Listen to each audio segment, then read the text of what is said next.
The FBI's been around for over a century, and its job is bigger than just chasing bank robbers.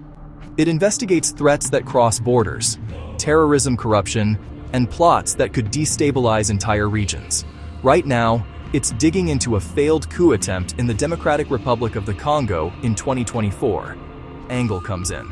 Federal prosecutors say 4 Americans have been charged as part of the FBI's investigation into the plot.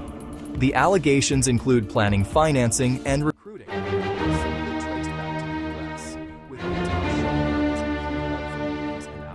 Iyo havuze umutekano wa Leta Zunze Ubumwe za Amerika, amazina atajya abura ni CIA, NCA, ariko hejuru yose hari FBI.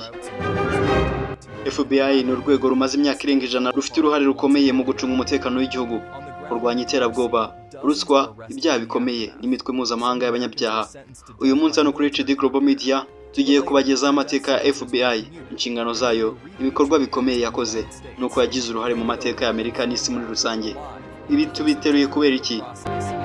Aha mu gihugu cy'abaturanyi cya Repubulika ya Demokarasi ya Kongo, kuri ubu ngubu iyi FBI tukubabwira ngaha iri gukora iperereza kuri coup d'etat yapfubye i Kinshasa. Byabaye ryari, kubera ikiri kubikora? Byose tugiye kuba tubirambura hano kuri HD Global Media. Niyo mpamvu nkubwira ngo nimba wageze bwa mbere yandikisha ukanda subscribe, maze ubundi nkubwira ati ikaze.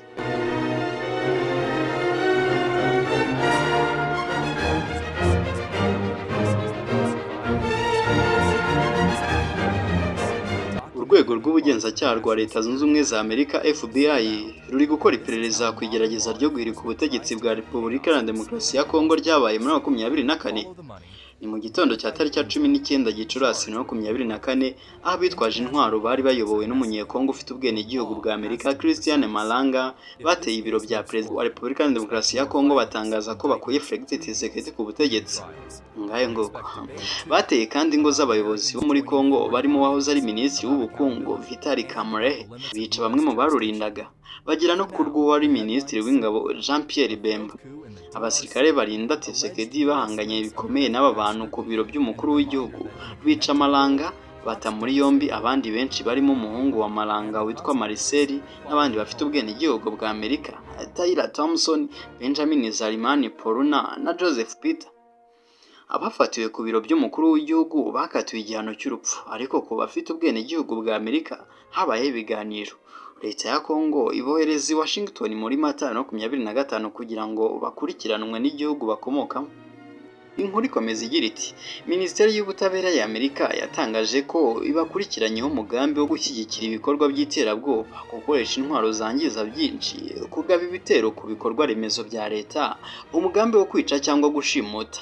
Radiyo mpuzamahanga y'Abafaransa RFI yatangaje ko mbere y'uko urubanza rwabo ruzabera muri leta ya Utah muri Werurwe 2026 rutangira, abakozi babiri ba FBI bagiye Kinshasa kwikorera iperereza ku byaha aba banyamerika bakurikiranweho no gusuzuma ibyangiritse ubwo coup d'etat yageragezwaga.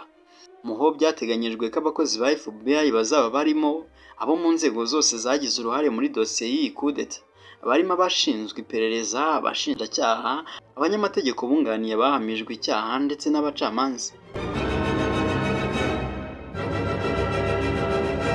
Wakibaza ati, ubundi uru rwego FBI ni gatiki ruri gukora rino perereza kuri coup d'etat yabaye Kinshasa?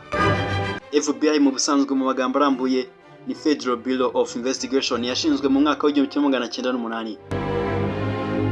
Mu ntangiriro niyitwaga FBI, yari izwi nka Bureau of Investigation cyangwa se BOI. Yashinzwe ubwo Amerika ritangiye guhura n'ibyaha byambukiranyaga intara cyangwa state.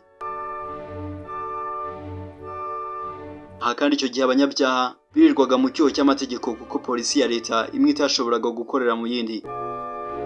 Hari uwitwa Junior Edgar Hoover. Ni mu 1924 haje umugabo wagize uruhare runini mu kubaka FBI ikomeye. Na wundi ni Junior Edgar Hoover. Uyu yayoboye FBI imyaka hafi 48. Ibintu bitigeze biba ahandi. Mu buyobozi bwe hashyizweho amahugurwa akomeye y'abapolisi. Hashyizweho kandi ikoranabuhanga mu iperereza. FBI ihinduka urwego rwubashywe kandi rutinywa. Kuri ubu FBI ni urwego rukuru rw'igihugu rwa Amerika rushinzwe inshingano nyamukuru, harimo nko kurwanya iterabwoba cyangwa se terrorism mu rurimi rw'abahanga, haba iryo mu gihugu n'iryo hanze. Bafite kandi inshingano zo kurwanya ruswa n'icyaha gitegurwa n'abantu benshi, haba mafia, gangs, imitwe mpuzamahanga n'ibindi. Aba bose FBI ihangana nabo. FBI kandi ntabwo igarukira ahubwo ikora iperereza ku byaha bikomeye, harimo nk'ubwicanyi bukomeye, gushimuta, ibyaha by'ikoranabuhanga n'ibindi. Bafite kandi kurinda itegeko nshinga rya Amerika, kurwanya espionage, aha bakurikirana intasi z'ibihugu by'amahanga. FBI ikorera mu gihugu imbere ibitandukanye na CIA ikorera hanze. Mu kinyejana cya 21 FBI niho yahindutse cyane, aho yatangiye kugikora DNA analysis, facial recognition, cyber investigations, artificial intelligence mu gukurikirana ibyaha by'ikoranabuhanga. FBI kandi ifite laboratoire zikomeye ku isi mu gusesengura ibimenyetso by'iperereza. Nyuma y'ibitero byo kuwa 11 Nzeri 2001, FBI yahinduye byinshi. Mu guhindura byinshi kwayo byibasiye World Trade Center ndetse na Pentagon. Nyuma yabyo FBI yongereye imbaraga mu gukumira iterabwoba. Hashyizweho ubufatanye bukomeye na CIA, NSA na polisi z'ibihugu by'inshuti. Nubwo FBI yubashywe, ntiyabaho nta makosa cyasenga ibiho nta kosa ikora. Hari ibihe bitandukanye yashinjwe gukurikirana abantu b'inzirakarengane, yashinjwe ivangura mu myaka yo hambere, yagiye inengwa mu bibazo bya politike cyane cyane mu matora. Ibi byatumye abaturage bamwe bayitakariza icyizere, ariko nanone igakomeza kugerageza kwisubiraho. Kuri ubu FBI ifite abakozi mu bihugu birenga 60, ubufatanye na polisi zo hirya no hino ku isi. Ibi ngibi bikaba bifasha kurwanya ibyaha mpuzamahanga, kurikirana abanyabyaha bahunga Amerika n'ibindi. Twanzura iki cyegeranyo twabwira ko mu myaka y'ijana ishize FBI yabaye igikoresho gikomeye cya Leta Zunze Ubumwe za Amerika mu bigendanye no gucunga umutekano. Nubwo yagiye igira ibibazo n'amakosa, uruhare rwayo mu kurwanya ibyaha n'iterabwoba ntirwashidikanywaho.